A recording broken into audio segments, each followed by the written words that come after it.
ប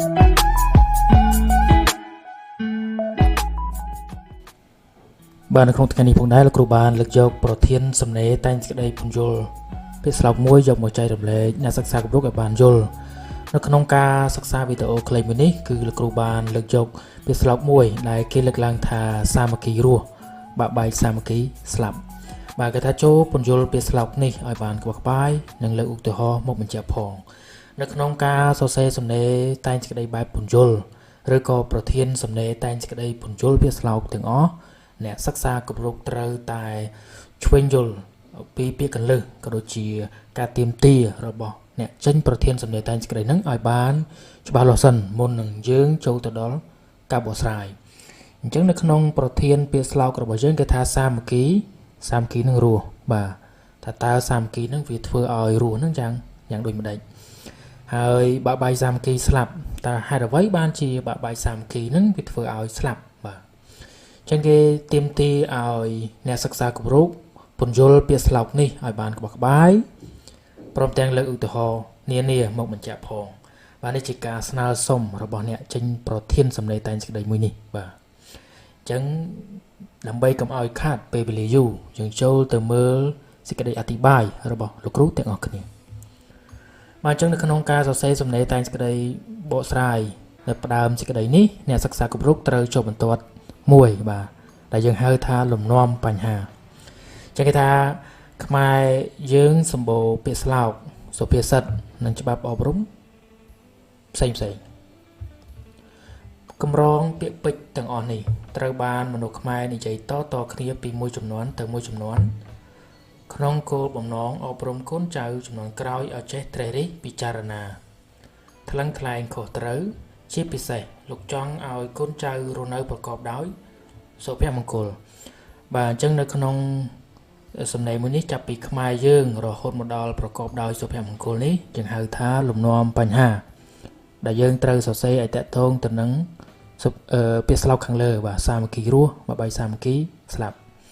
ឥឡូវយើងចូលទៅចំណុចមួយទៀតគឺចំណូលបញ្ហាដែលយើងត្រូវលើកយកប្រធានបទខាងលើនេះដាក់ចូលវិញទាំងស្រុងបាទដូច្នេះហើយទើបមានពាក្យស្លោកមួយបានលើកឡើងថាសាមគ្គីរស់បាក់បែកសាមគ្គីស្លាប់បាទតើពាក្យស្លោកនេះមានអត្ថន័យនិងខ្លឹមសារអប់រំយ៉ាងដូចម្ដេចខ្លះបាទអញ្ចឹងនៅក្នុងចំណុចនេះគឺអ្នកសិក្សាគ្រប់រូបត្រូវតែជប់បន្ទាត់ថ្មីមួយបាទយើងហៅថាចំណោទបញ្ហាបាទអញ្ចឹងនៅក្នុង slide ទី1នេះគឺលោកគ្រូបញ្ចប់តែប៉ុណ្ណឹងនៅក្នុងផ្នែកផ្ដើមសេចក្តីណាបាទឥឡូវយើងចូលទៅចំណុចបន្តទៀតគឺផ្នែកទី2គឺតួសេចក្តីចឹងនៅត្រង់ផ្នែកទី2តួសេចក្តីនេះបងប្អូនសិស្សានុសិស្សនិងអ្នកសិក្សាគ្រប់រូបត្រូវតែជប់បន្ទាត់ថ្មីមួយទៀតបាទអញ្ចឹងជាទូទៅគេសរសេរថាមុននឹងចូលទៅដល់ការបកស្រាយប្រធានបទខាងលើជាបឋមយើងក៏បីយល់ន័យពីកន្លឹះមួយចំនួនជាមុនសិនបាទនេះជាឃ្លាភ្ជាប់សេចក្តីដែលគេសរសេរភ្ជាប់ពីផ្ដើមសេចក្តីចំពោះទៅកាន់តួសេចក្តីឥឡូវយើងចូលទៅដល់ចំណុចតូចបន្តទៀតគឺពន្យល់ពាក្យកន្លឹះបាទនៅត្រង់ពាក្យកន្លឹះនេះផងដែរគឺយើងត្រូវយកពាក្យកន្លឹះដែលមាននៅក្នុងប្រធានបទរបស់យើងថាតើពាក្យណាដែលជាពាក្យកន្លឹះសំខាន់នៅក្នុងសំណេរតែងសេចក្តីរបស់យើងបាទអញ្ចឹងលោកគ្រូយកពាក្យមួយគឺសាមគ្គីបាទសាមគ្គីមានន័យថាសេចក្តីស្មោះស្ម័គ្រសេចក្តីព្រមព្រៀងជាមួយគ្នាដំណើរស្រុកគ្នាបាទយើងពន្យល់ខ្លីប៉ុណ្ណឹងមកបាទឯពាក្យរស់ក្នុងពាក្យស្លោកនេះមានន័យថាការមានជីវិតការទទួលបានជោគជ័យឬធ្វើបានសម្រេចបាទចំណែកឯពាក្យស្លាប់ក្នុងពាក្យស្លោកនេះមានន័យថាបាត់បង់ជីវិតឬទទួលបរាជ័យឬក៏ធ្វើមិនបានសម្រេចបាទអញ្ចឹងនៅក្នុងសំណេរពន្យល់ពាក្យស្លោកនេះគឺមានពាក្យកន្លឹះ3សំខាន់ដែលពាក្យកន្លឹះទាំងអស់នេះវាគាំទ្រដល់ការសរសេរបកស្រាយរបស់យើងនៅផ្នែកបន្ទាប់ទៀតអញ្ចឹងយើងបញ្ចប់ពន្យល់ពាក្យកន្លឹះប៉ុណ្ណឹងឥឡូវយើងចូលទៅមើលបន្តទៀតបាទគេថាដូច្នេះពាក្យស្លោកខាងលើមានន័យថាក្នុងគ្រាអាសន្នឬការធ្វើកិច្ចការអ្វីមួយប្រសិនបើមានការឯកភាពគ្នាគឺនាំឲ្យសម្រេចជោគជ័យគ្រប់បែបយ៉ាងផ្ទុយទៅវិញប្រសិនបើមិនចេះសហការ มันស្រស់ស្រួលគ្នាគឺនឹងនាំឲ្យបាត់បង់ជីវិតឬទទួលបរាជ័យឬក៏ខាតបង់ផលប្រយោជន៍បាទនេះគឺជាន័យរួមនៃពាក្យស្លោករបស់យើងថាតើសាមគ្គីរស់ហ្នឹងមានន័យថាម៉េចបាទបាក់បែកសាមគ្គីស្លាប់ហ្នឹងមានន័យថាបាត់បង់ជីវិតឬក៏ទទួលបរាជ័យឬក៏ខាតបង់ផលប្រយោជន៍ផ្សេងបាទនេះជាន័យរួមនៃពាក្យស្លោករបស់យើងឥឡូវយើងចូលទៅដល់ផ្នែកសំខាន់នៃសំណេរតែងសេចក្តីរបស់យើងគឺបកស្រាយប្រធានបាទចឹងគេថាជាការពិតណាស់មិនថាការងារតូចតាចឬធំដុំគេតែងយកចិត្តទុកដាក់ដល់ការសាមគ្គីជាចាំបាច់បាទចិត្តត្រង់ចំណុចនេះបងប្អូនសិស្សានុសិស្សនិងអ្នកសិក្សាគ្រប់រូបត្រូវតែប្រម៉ែប្រមូលបាទត្រូវប្រមូលគំនិតសំខាន់ដែលកើតមានពីការចេះចាំរបស់អ្នកសិក្សាគ្រប់រូបហ្នឹងយកមកពន្យល់ប្រាប់គេថាតើការសាមគ្គីនឹងមានសារៈសំខាន់អ្វីខ្លះបាទហេតុអីបានសាមគ្គីនឹងវាធ្វើឲ្យមានជីវិតហើយសាមគ្គីនឹងធ្វើឲ្យទទួលបានជោគជ័យនឹងបាទឥឡូវយើងមើលបន្តទៀតគេថាសាមគ្គីជាគន្លឹះដែលកំណត់ភាពជោគជ័យនិងបរាជ័យលើគ្រប់សកម្មភាពទាំងអស់នៅក្នុងសង្គមតើតើនឹងសារៈសំខាន់នៃសាមគ្គីយ៉ាងដូចនេះហើយទើបដូនតាខ្មែរឲ្យតម្លៃខ្ពស់បំផុតលើធម៌សាមគ្គីបាទគេថាសាមគ្គីគឺជាដំណើរស្រុះស្រួលគ្នាទឹកចិត្តស្រឡាញ់រាប់រកគ្នាការជឿជាក់ស្មោះស្ម័គ្រនិងចេះអនុគ្រោះគ្នាទៅវិញទៅមកបាទទឹកដីភាសាវប្បធម៌ទំនៀមទម្លាប់ប្រពៃណីព្រមទាំងសមិទ្ធផលផ្សេងទៀតក្នុងសង្គមអាចស្ថិតស្ថេរគង់វង្សនិងរីកចម្រើនទៅបានគឺអាស្រ័យដល់មានការសាមគ្គីនេះឯងបាទអញ្ចឹងយើងកំពុងតែប្រមូលគំនិតតកតងទៅនឹងសារៈសំខាន់នៃសាមគ្គីថាតើសាមគ្គីនឹងវាជួយអីខ្លះទៅដល់បុគ្គលខ្លួនឯងគ្រួសារនិងសង្គមជាតិបាទអញ្ចឹងយើងមើលបន្ថែមទៀតគេថាចំពោះឃ្លាសាមគ្គីរស់មានន័យថានៅក្នុងគ្រាអាសន្នគេអាចសង្គ្រោះជីវិតបានដោយការចេះរួបរวมគ្នាបាទនិយាយដល់ឡែកការរួបរวมសាមគ្គីគ្នានេះគឺជួយមនុស្សឲ្យសម្រេចកិច្ចការផ្សេងឬទទួលបានជ័យជំនះគ្រប់បែបយ៉ាងបាទអញ្ចឹងការសាមគ្គីហ្នឹងនៅក្នុងគ្រាអាសន្នបាទនៅក្នុងគ្រាអាសន្នវាអាចសង្គ្រោះជីវិតមនុស្សបានហើយនិយាយដល់ឡែកការសាមគ្គីហ្នឹងវាធ្វើឲ្យមនុស្សហ្នឹងអាចសម្រេចកិច្ចការទាំងឡាយបានជោគជ័យបាទឥឡូវយើងមើលបន្តទៀតថាការនេះមានន័យថាការរួបរวมសាមគ្គីធ្វើឲ្យមានកម្លាំងរឹងមាំមានវិធីច្រើនក្នុងការដោះស្រាយបញ្ហាចំពោះមុខទោះបើធ្វើកិច្ចការអ្វីក៏សម្រេចដែរបាទគេថាពេលខ្លះការរួបរวมគ្នានេះគឺអាចជួយគេគេចផុតពីគ្រោះថ្នាក់ផ្សេងបានបាទជាឧទាហរណ៍នៅក្នុងសមរភូមិប្រសិនបើទាហានចេះសហការគ្នាពោតដៃគ្នាតទល់នឹងសត្រូវពួកគេនឹងទទួលបាន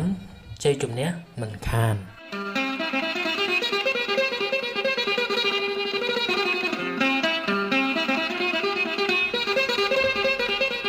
បាទនៅត្រង់ចំណុចនេះគេចង់មានន័យថានៅពេលដែលទាហានទាំងអស់មានការសាមគ្គីគ្នាវាធ្វើឲ្យកងកម្លាំងទាំងមូលរឹងមាំពិសេសគឺអាចយកឈ្នះលើសត្រូវបានបាទនេះគឺជាសារៈសំខាន់នៃសាមគ្គីឥឡូវយើងមើលបន្តទៀតគេថាបន្ថែម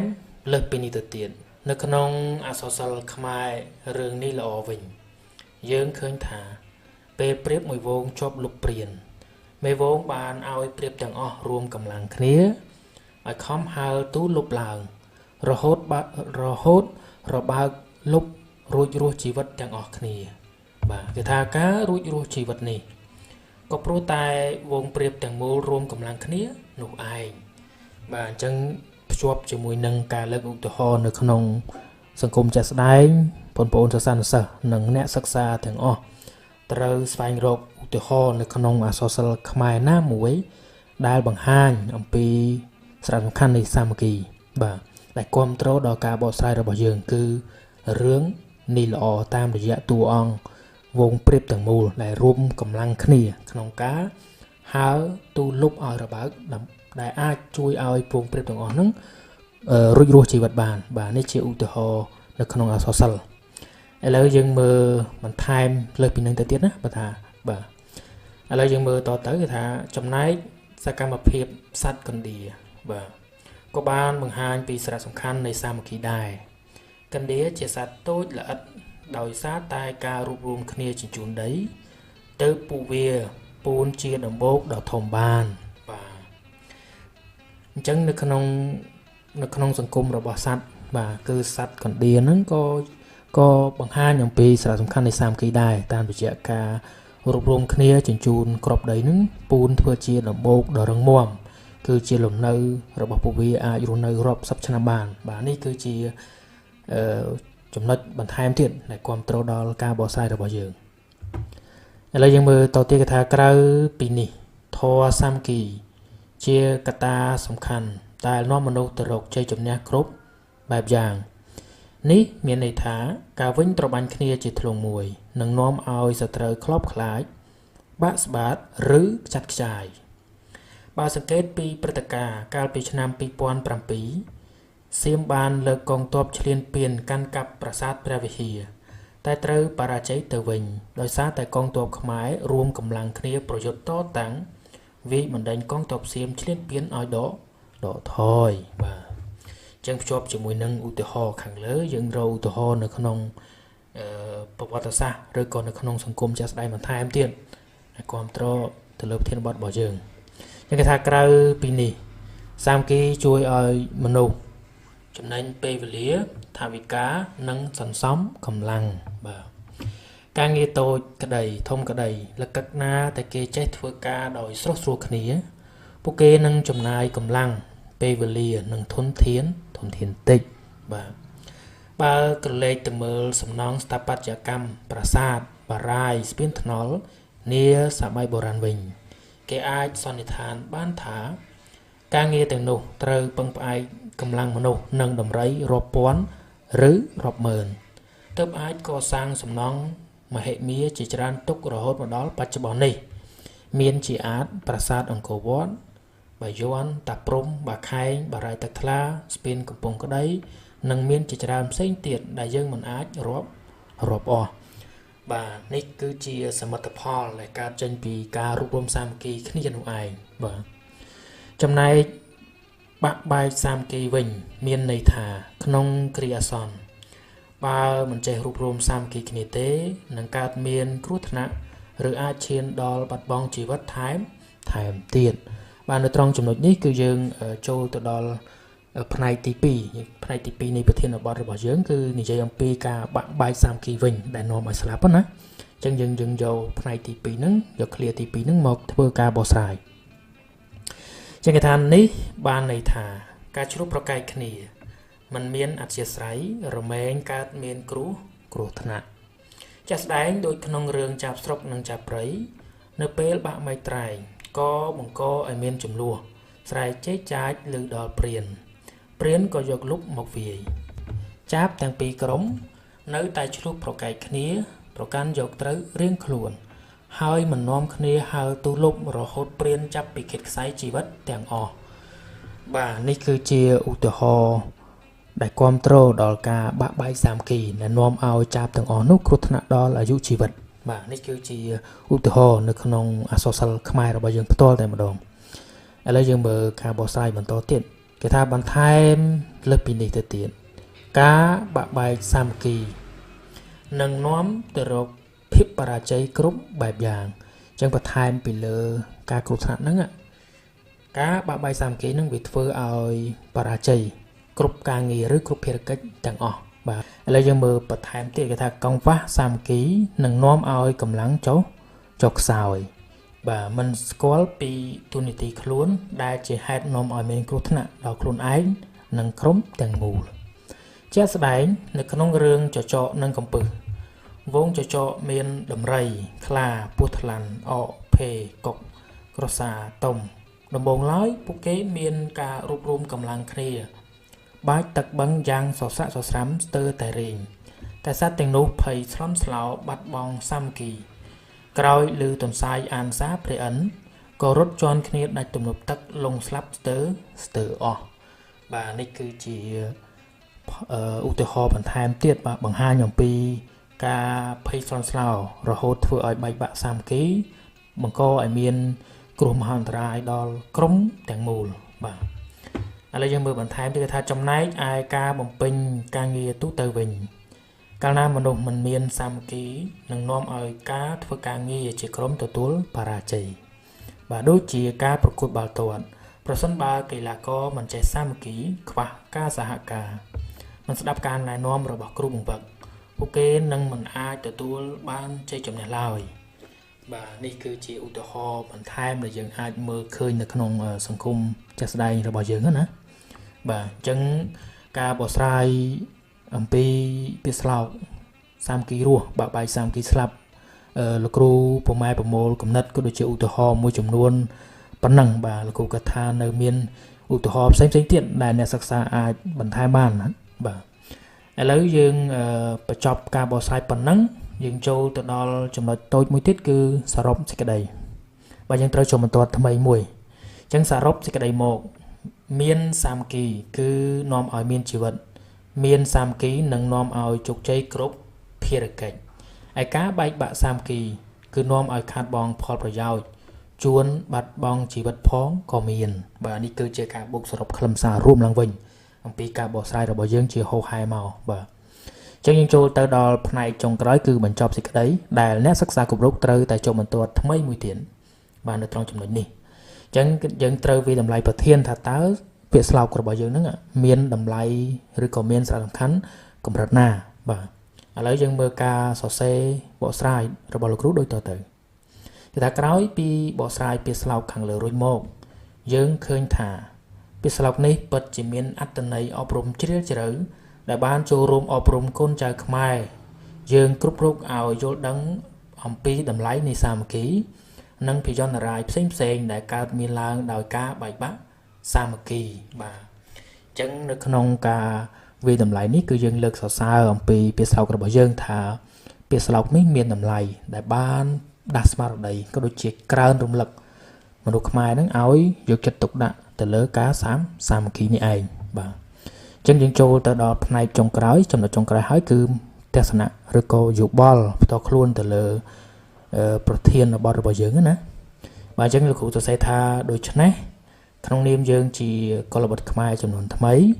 យើងត្រូវរួបរวมសាមគ្គីគ្នាជាធ្លុងមួយដើម្បីការពារទឹកដីឲ្យបានគង់វង្សបាទជាពិសេសយើងត្រូវចូលរួមក្នុងការអភិវឌ្ឍប្រទេសជាតិឲ្យបានរីកចម្រើនរុងរឿងនៅថ្ងៃអនាគតបាទនេះជាយោបល់របស់អ្នកសរសេរសម្ដែងតែងសេចក្តីទៅលើប្រធានសម្ដែងរបស់យើងថាតើក្នុងនាមយើងជាយុវជនចំនួនក្រោយតើយើងគួរធ្វើអីបាទយើងត្រូវសរសេរឲ្យឆ្លើយតបទៅនឹងប្រធានបទរបស់យើងអញ្ចឹងនៅក្នុងការបកស្រាយសម្ដែងតែងសេចក្តី